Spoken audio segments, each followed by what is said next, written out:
seat, you'll have a screen in front of you, so whatever language you like for your commentary. There you go. Oh wow. You fancy the middle seat? Hey. Right, 4 together? Yes. Lovely. I'm going to pop you on the next one so you can all go together as a group. Yes. Thank you. Do you want to do 2 on the front, 2 on the back? Yeah, we'll do, yeah. Okay. So, as you all take your seats, main thing is just make sure you don't bump your heads as you sit down on our speakers behind you. But yeah, you're going to have roughly 17-minute ride that's going to take you all around what this street was like 1,000 years ago. We've set it around the year 960 when the Vikings are in charge and have settled long term.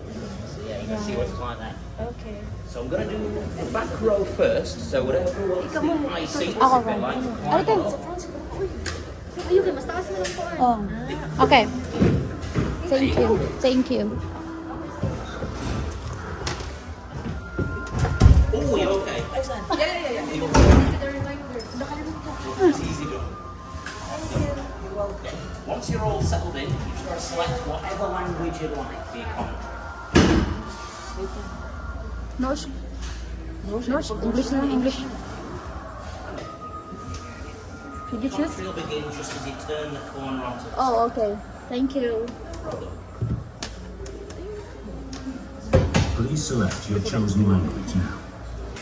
Oh, English.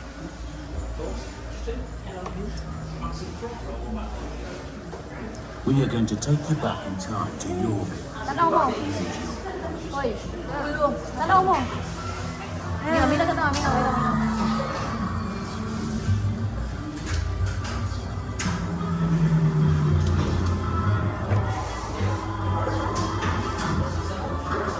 Ito.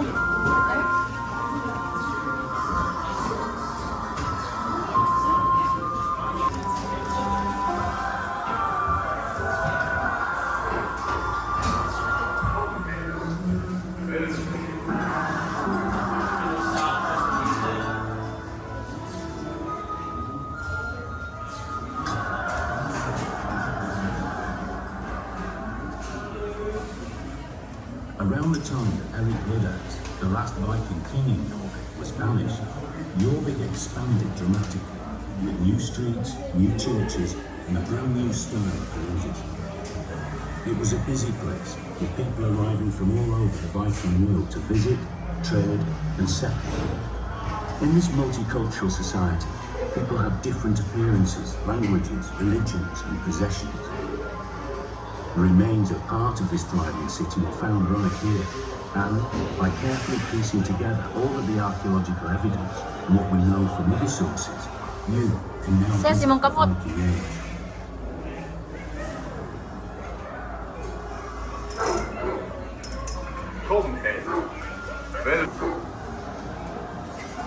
You have arrived by the River Foss. Ahead lies the city with countless houses and workshops, many of them newly rebuilt. Some, like this damaged one, are victims of an unintended half-round. As ships became more seaworthy, the Vikings created wider trading routes, sometimes using chains of middlemen to carry goods from one side of the Viking world to the other. Silks and a cowrie shell found here suggest trade with Central Asia, the Eastern Mediterranean and the Red Sea. It's possible that Arab traders from this way made their way to Europe to sell their goods. Slaves may have come to Europe from Dublin or elsewhere, bringing with them the spoils from the lands of the Slaves were an important part of society throughout Northern and Western Europe at this time. It looks like this slave is trying to make his way to Copenhagen. But before we get there, let's have a look at some of the many craftspeople working here in the city. Here's Sigurd. He's using animal bones and antlers and deer to make some everyday objects such as combs, hair cases, skates, and bones. Making a comb from antlers is a very time consuming, as the ones found here are made from many pieces riveted together and then decorated. We know that the Vikings liked to keep themselves well groomed, as we found many combs in the excavations, as well as items such as tweezers and even ear screws. We'll now head away from the river towards the street we copied and meet some more of the people who lived and worked here. Ahead, you can see a simple, single-story building. These older houses were built from posts and wattle, and had earth floors and thatched roofs. Most of these houses went out of use in the middle of the 10th century when they were replaced by the oak plank buildings that we'll talk about later. These early houses were built end-on to the streets and had long backyards with rubbish pits in them. But they probably kept animals there, such as those pigs you can see in the waste into the milk. Here's the blacksmith's house. Look inside and you can see his wife by the fire. Grumming, the blacksmith, is teaching his son how to sharpen a knife he just made.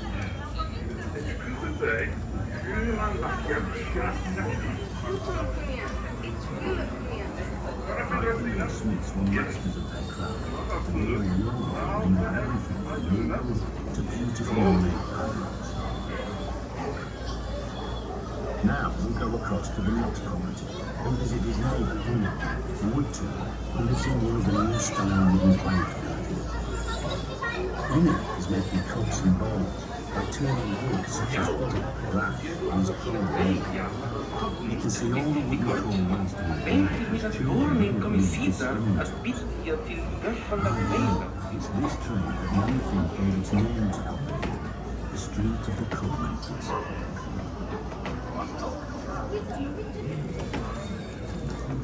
Oh, mga Norwegians din. Oh, Norwegian. Oh. Another building is being built behind Henry's house. Here's the cellars being dug out. Pero nakari sila og York sis. Before the upper story is out. You can see a stack of tools over there that are going to be used to roof this building. Looks like the builders are having a rest. Kasi may ang dilitan ng Vikings kaya nagbuhok. Ako ba wala oy? Ako ba wala oy? Wala man. Wala ba siya? Hi. Hi. This family also looked like they took in a break.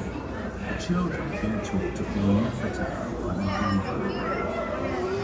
We found a Sis, tanaw si mong kilid. lots of common pieces. Naive. Almost there.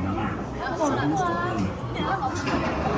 Pero katubang siya Let's dito. go back towards the river where big trading ships are built that have come up from the North Sea.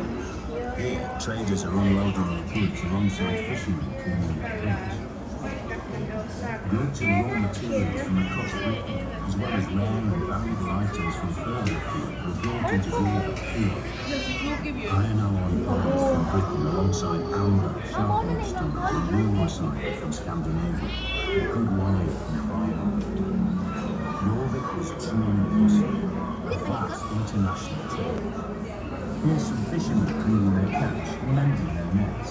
Fish from rivers in the sea were brought into York, and we found thousands of fish bones that tell us exactly what to do, which included lots of fish, eels, and even oysters.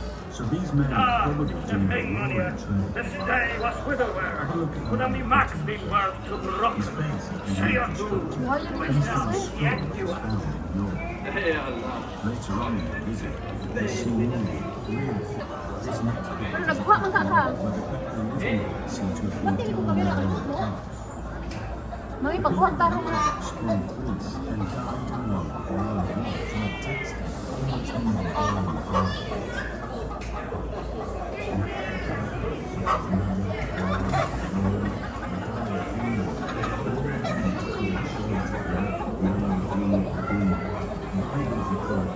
Certainly brightened up the streets. On this photograph, there was a board received on the white place, suggesting that a building was Sis, paano nyo ang dance o bus? limestone rounders to one of the next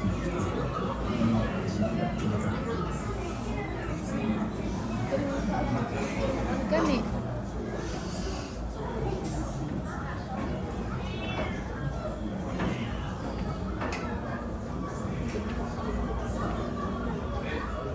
Tanaw, tanaw.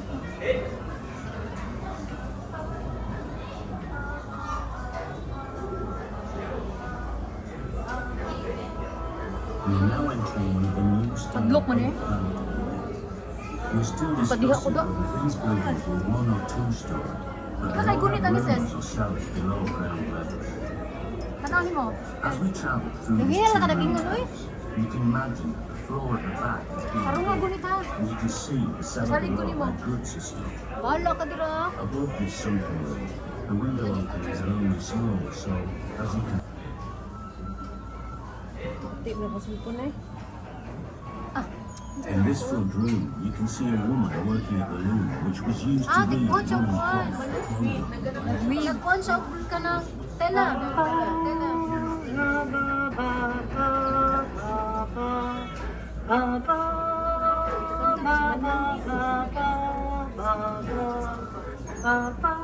We're now moving into Coppergated, an important commercial street right in the heart of the city of York. As you can see from these stores, you can buy almost anything. Coppergated is just one of the many streets in this city, which was home to more than 10,000 people. Tag-20 ra ano? Ano siya? Tag-20 ra mong pots diri. This leather worker seems to be having problems sewing his shoe pieces together. It looks like he has Mo violent gyud na problema din siya. deeply toned contraction. You can see it's caused the fingers on his hand to become cold. It's a genetic disorder that runs in families and seen particularly in middle-aged men. Tradition has it that it originated in the Vikings and spread it throughout northern Europe and beyond as they travelled and intermarried. This couple here are arguing about what to have for supper, meat or fish. It seems that life hasn't changed too much over the last Nej, Kita katabi gid sila. the books of that. holding Tell me, Eki, quite exactly. all being spoken in the street. Makasabot mo sa lang istorya. Seller trying to sell this wealthy looking woman cabbage and sushi. Pisti ba nito wang na oy? Look like the type of thing that tends to Ano siya ba? Yate kayo. This woman looks like she's struggling to cross the road. We only found two complete skeletons of excavations here. This one is based on Europe. You can see that she's walking with a crutch due to her hip problems and arthritis. You can find out more about her in the galleries to come. Nej, exakt. The books of that. Tell me, Eki, quite exactly. We're in another of the new Ano nanay nang kuan oh? Pahinusod. They're not Christians, they worship their pagan Norse gods. They seem to have adopted Christianity. Ah, doktor, dili abi ko pare. There is lots of evidence for there being a Viking era church just behind Coppergated. There were many other new churches built in Europe at this time. Nahinusod lagi. No. Administering last rites. He would always have worn a stole as seen here, as it marked his priestly status. We found a very small silk, pink-coloured workroom during the building. The embroidered crossover suggests that the once held holy relics which have Siguro since kay totoo man sa una. disappeared and now unusable.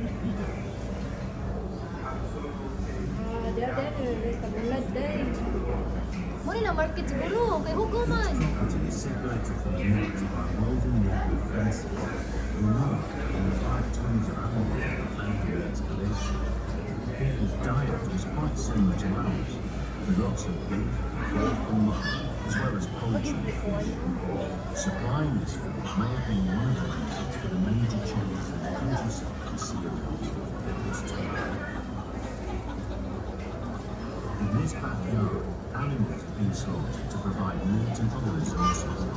Body parts Kaya may mo ni lang coat nila. very familiar sight and smell around Viking Age.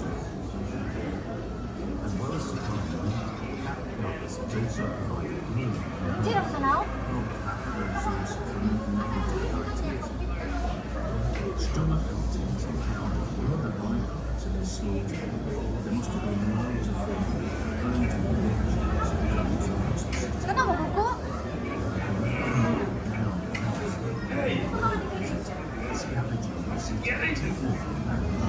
Uy, mo ni baho sa una, gabi nakaikuan sila. Survive sila. toilets in this yard clearly used as well as most of the Viking Age toilet paper. This man really doesn't look too happy to be disturbed, so perhaps we'll let him know. Mauman!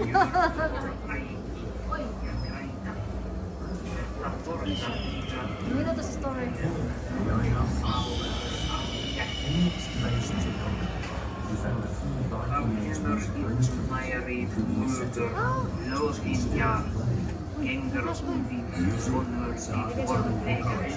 must have been Preparav